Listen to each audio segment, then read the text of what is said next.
Welcome to the Jim Show with your host, Jim. It is a beautiful day outside. I am just sitting like kind of a weirdo in my front driveway taping the Jim Show. I don't care what people think about it because it is really nice out, getting some sun. It's fantastic. So what I want to talk about today?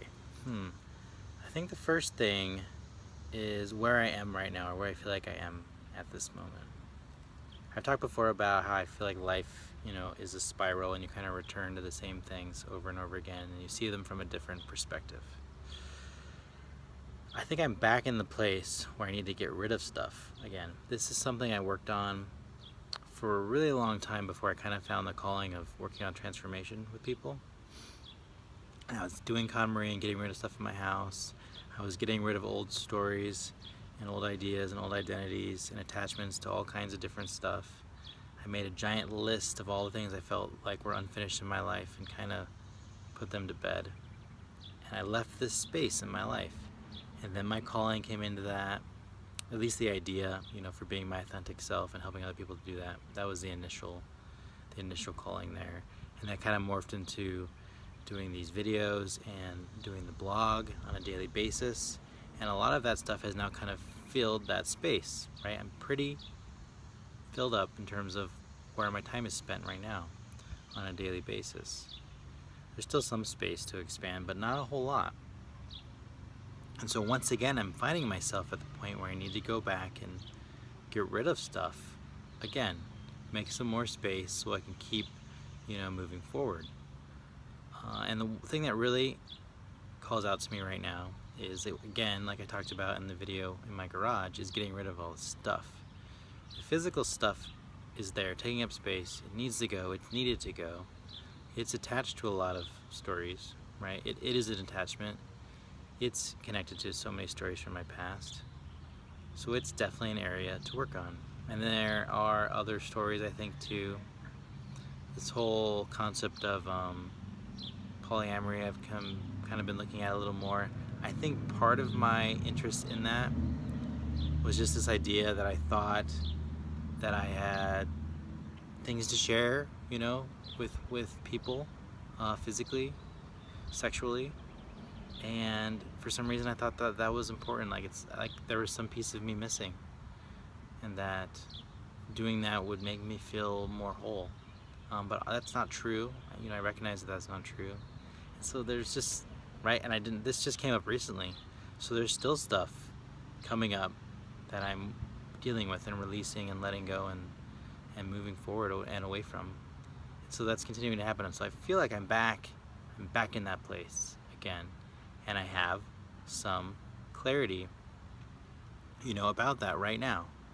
And the next thing I want to talk about was this idea of getting clarity about things, and how when you get that clarity, you need to capture it, save it, so that when you get distracted, when you get into a place of emotion, you can remember what it is you were focused on and what was really important, what your higher guidance told you needed to be working on. Because you need to circle back to that, look at it, and then I think keep doing it, right? Although that kind of conflicts with following your excitement, so I'm not totally sure there, but there's something there, something interesting in that combination of ideas of keeping your clarity, keeping on track of that, and also following your excitement on a day-to-day basis.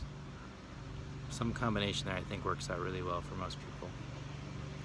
And the third piece of this relates to all the rest of it, and it's this idea of looking for justifications, I guess I would say.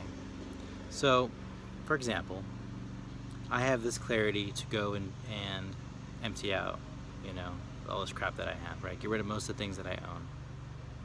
Now, if I felt like that was hard and I wanted to find a reason not to do it, all I have to do is go start talking to people about it and telling them about it, right? In a way where I have a question, like I'm asking about it, right?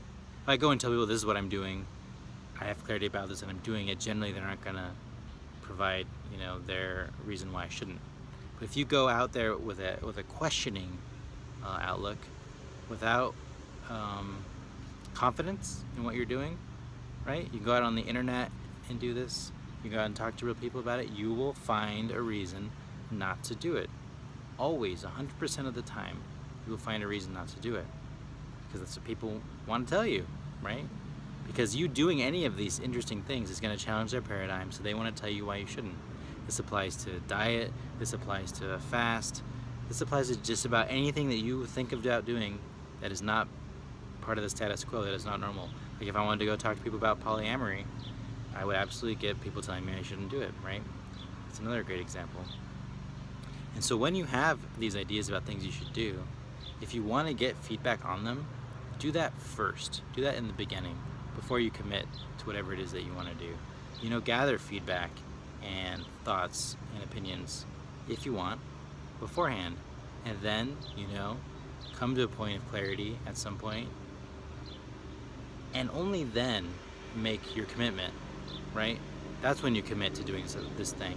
And that's where you would find an accountability buddy, right? That's where you do all the pre-habit stuff. Like if you read the Habit Changes Like Chess article by Steve Pavlina, he talks about all this work you want to do before you actually start doing it. And this applies to anything you want to do, not just a habit, but any kind of challenge you're going to set for yourself.